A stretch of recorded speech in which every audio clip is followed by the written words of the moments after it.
और बात कुछ और खबरों की करते हैं। आज से सावन के पवित्र महीने की शुरुआत हो चुकी है। उज्जैन में महाकाल का अभिषेक किया गया। सुबह 2:30 बजे बाबा महाकाल की भस्म आरती शुरू हुई। कोविड प्रोटोकॉल के बीच मंदिरों में भक्त दर्शन कर रहे हैं।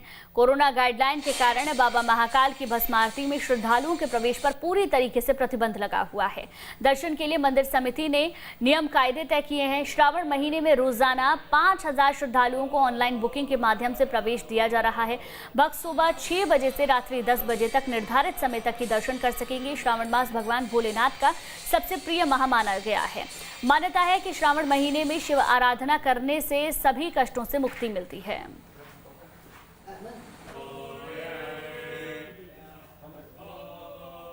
आज जो श्रावण जो है प्रारंभ हुआ है वो प्रथम दिन श्रावण का है।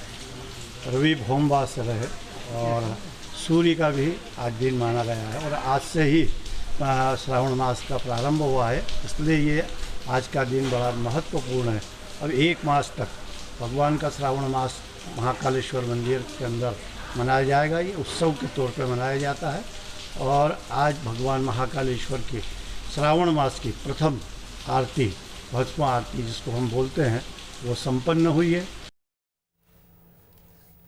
मध्य प्रदेश में 2023 चुनाव से पहले फिर सेमीफाइनल के तौर पर उपचुनावों की हलचल तेज हो गई और इसी के चलते दोनों ही प्रमुख सियासी दलों ने राजनीतिक जमावट भी शुरू कर दी। बीजेपी जहां शिवराज सरकार के मंत्रियों को मैदान में उतारने की तैयारी में है, तो कांग्रेस भी बड़े नेताओं की फौज को क्षेत्र में भेजने की कवायद में जुटी है। SC/ST वोटर्स को साधने के लिए दोनों ही पार्टियां एड़ी चोटी का जोर लगाने को तैयार हैं। देखिए रिपोर्ट।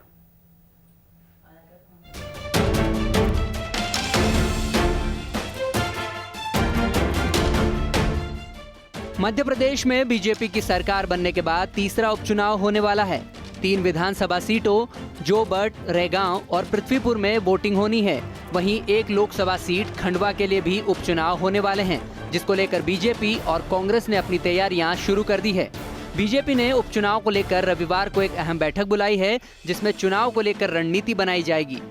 बीजेपी के सामने सबसे बड़ी चुनौती आदिवासियों और SC वोटरों को साधने की है, जिसके लिए बीजेपी ने अपने नेताओं की लिस्ट करीब फाइनल कर ली है। बताया जा रहा है कि बीजेपी अपने मंत्रियों को भी जिम्मेदारी दे सकती है। शिवराज सरकार में मंत्री विजय शाह, मीना सिंह, प्रेम सिंह पटेल, बिसाहुलाल सिंह, तुलसी सिलावट और प्रभुराम चौधरी को मैदान में उतारा जा सकता है। वहीं अनुसूचित जाति मोर्चा के राष्ट्रीय अध्यक्ष लाल सिंह आर्य को भी कमान दी जा सकती है। अनुसूचित जाति और जनजाति के क्षेत्रों में जो विकास के काम किए, जो योजनाएं कल्याण की उनके लिए शिवराज जी की सरकार ने बनाई और उनका क्रियान्वयन किया, उसका प्रतिसाद भारतीय जनता पार्टी को हमेशा मिलता रहा है।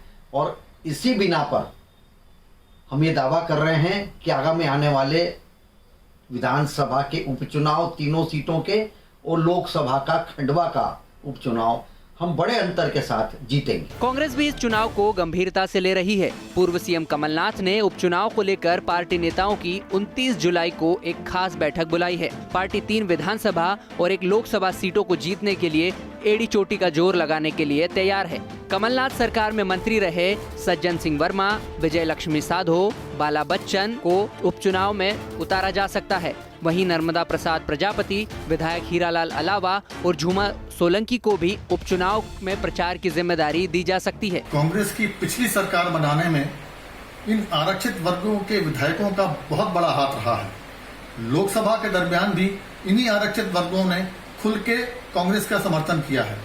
अब जो 4 चुनाव आने वाले हैं, इसमें से भी 10 विधानसभा की सीटों में से 5 आरक्षित वर्गों के लिए और खासकर 5 की 5 आदिवासियों के वर्ग के लिए है। इसलिए हमें पूरी उम्मीद है कि इस बार भी खुल के वो हमारा समर्थन करेंगे। जिन खाली सीटों पर उपचुनाव होना है, उन पर सांसद और विधायकों का कोरोना के चलते निधन हो गया था।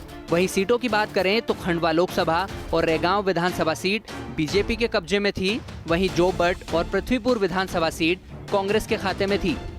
बताया जा रहा है कि ये उपचुनाव 2023 विधानसभा चुनाव में SC और ST वोटरों के रुझान को भी सामने ला सकता है। विधानसभा उपचुनाव को लेकर भाजपा और कांग्रेस ने अपनी तैयारी शुरू कर दी है। इन उपचुनावों में 7 सीटें आरक्षित वर्ग की हैं, 5 ST और 2 SC सीटों पर यह चुनाव है। ऐसे में इन दोनों पार्टियों की नज़रें इस वोट बैंक पर टिकी हुई हैं। ये वोट बैंक किसको मिलेगा ये तो भविष्य की गर्त में छुपा हुआ है, लेकिन दोनों ने अपने नेताओं को इसके लिए आगे लगा दिया है जिससे ये वोट बैंक इनके खाते में आ सके।